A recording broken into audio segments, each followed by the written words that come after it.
Pessoal, muito boa tarde. Como é que vão vocês, meus prezados amigos, minha prezada amiga, aí de Estado e Sociedade? Tudo bem? Dentro dessa nossa preocupação de estarmos juntos aí, periodicamente, né, para a gente, mesmo que não presencial, né, mas que a gente tenha essa possibilidade de nos vermos, falarmos e vocês ouvirem, enfim.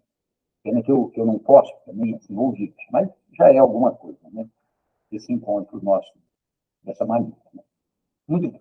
Pessoal, eu vou comentar sobre alguns pontos e vou até comentar um pouquinho sobre a prova, tendo em vista que a gente não colocou matéria nova na semana de prova, então a gente não tem muita coisa assim, a acrescentar. Mas eu vou comentar alguns pontos.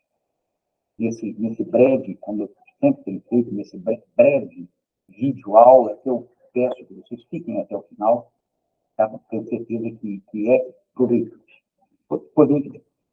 Eu vou começar trabalhando um item que já veio depois da nossa prova. É o item, na verdade, que a gente é um dos últimos itens que a gente trabalhou. É o item da ética. É o último item da unidade 2. Muitíssimo interessante. Muitíssimo. É mais um trabalho intelectual de peso. O grande Max Weber, um dos maiores intelectuais de todos os tempos, conhecido, às vezes, simplesmente como Weber. A gente fala pensamento weberiano. Muito bem. Weber tem um trabalho que me parece brilhante acerca disso que nós definimos como ética. É como se ele se perguntasse, o que vem a ser ética? Ele diz assim, ética pode ser respondida, pode ser analisada, pode ser compreendida sob duas perspectivas. Uma é uma perspectiva muito próxima da moral. A gente pode entender ética como aquele conjunto de princípios, de convicções que nós temos do que é o correto, né? Do que o que deve ser feito frente às mais diferentes situações, às quase infinitas situações que nós nos deparamos ao longo de nossas vidas. E ele chamou essa definição de ética, muito próxima da moral, ele chamou de ética da convicção.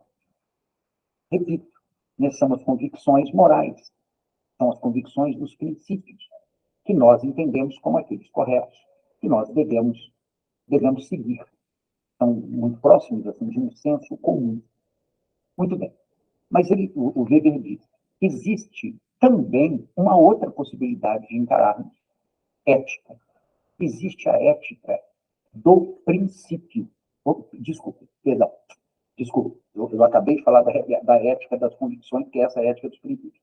Existe a ética da responsabilidade. Então, veja, a ética das convicções, né, ou da convicção, que é a ética da moral, é a ética dos princípios, e a ética da responsabilidade. Essa é uma ética que leva muito em conta as consequências dos atos que nós praticamos. Observem que naquele primeiro conceito de ética, a ética da convicção, que é dos princípios, que é da moral, a gente define, de modo geral, as situações por elas mesmo. A gente diz isso é certo ou isso é errado. Na ética dos princípios, a gente, antes de falar se isso que eu fiz foi certo, a pergunta seria, quais foram as consequências disso que você fez? Porque às vezes você fez uma coisa que aparentemente estava errado, aparentemente não conduzia com a moral, né, com os nossos princípios, mas as consequências foram extremamente benéficas, extremamente positivas. Então, o Weber coloca até que essa ética da responsabilidade, ela aparece muito no mundo da política. Políticos bem intencionados, vamos trabalhar nessa linha, políticos bem intencionados, muitas vezes tomam decisões que podem, a princípio, parecer até decisões imorais, decisões até antiéticas, mas que, na verdade, são éticas, porque as consequências dessas decisões são positivas e são benéficas. Daí a expressão ética da responsabilidade. Eu, como líder político, por exemplo, vamos imaginar que eu fosse um líder político, eu tenho que ter a responsabilidade para tomar minhas decisões, até para, às vezes, tomar determinadas decisões que possam parecer decisões até equivocadas, eventualmente até no limite, até imorais. Mas, às vezes, elas terão consequências extremamente positivas, extremamente benéficas. Bom, esse é um item que nós ainda não havíamos tratado nas nossas aulas. Esse item novo, então eu deixo para vocês. E, gente, no mais, eu comentaria que vocês foram muito bem na prova, dou parabéns para vocês, excelente, parabéns a todos vocês. E nós trabalhamos o panoptismo, que é aquela lógica de vigilância, né? Que aparece no livro do Michel Foucault, Vigiar o Político, interessantíssimo, que é aquele ver sem ser visto. É o mais eficiente modelo de vigilância que nós conhecemos. Surgiu lá no século XIX, saiu da cabeça de um filósofo, não foi de um arquiteto, de um engenheiro, aquele de circular, só um minutinho. Vou continuar aqui na chamada.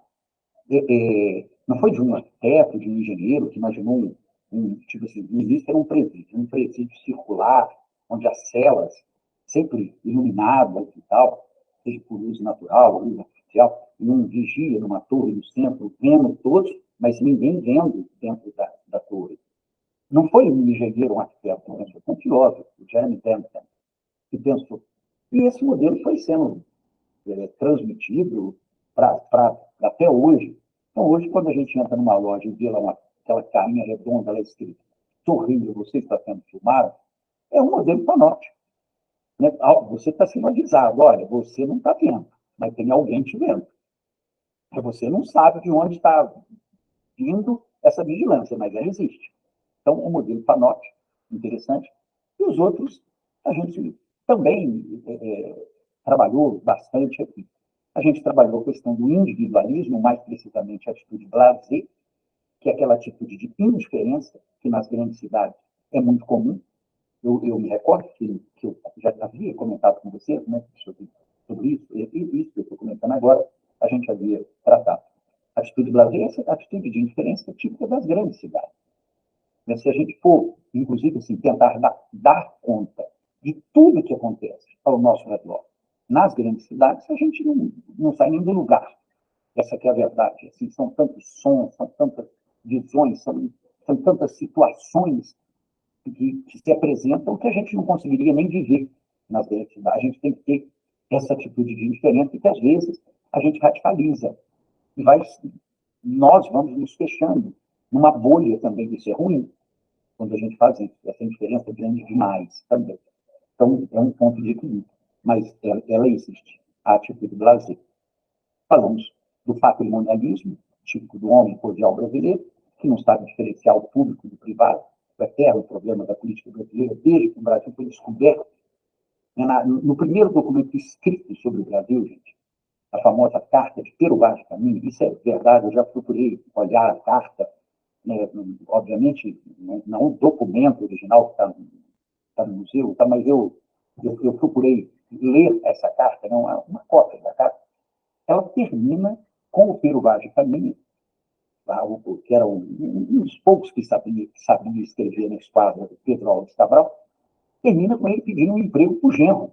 É uma carta que ele está enviando para o rei de Portugal, e o último parágrafo da carta é ele pedindo um emprego para o genro. Isso é verdade, isso não é ironia. Então, percebam, essa nepotismo, né, essa situação toda, que no final das contas caracteriza o que a gente chama de patrimonialismo. E também trabalhamos alguma coisa acerca da questão do tempo. Né? O tempo do relógio, desde que a Revolução Industrial se impôs, com seu ritmo de máquina, produção em série, linha de montagem, aí nós ficamos todos escravos desse bichinho. Todos nós. Todos. Até fora do ambiente de trabalho. Mesmo até o lazer, vamos dizer. Se a gente marcar, vamos nos encontrar e vamos num cinema. É tal hora, assim, tem até tal hora para chegar, para entrar, etc. Então, a sociedade como um todo, o mundo, passa a ser escravo desse tempo cronometrado. No limite, a gente pode dizer, passamos a ser escravos do relógio. Gente, por hoje é só. Foi um grande prazer, é um grande prazer estar com vocês. Tá? Espero que vocês tenham gostado dessa nossa conversa. E, em breve, a gente grava outro encontro desse nosso. Tá bom? Abraço fraterno para todos. Tudo de bom.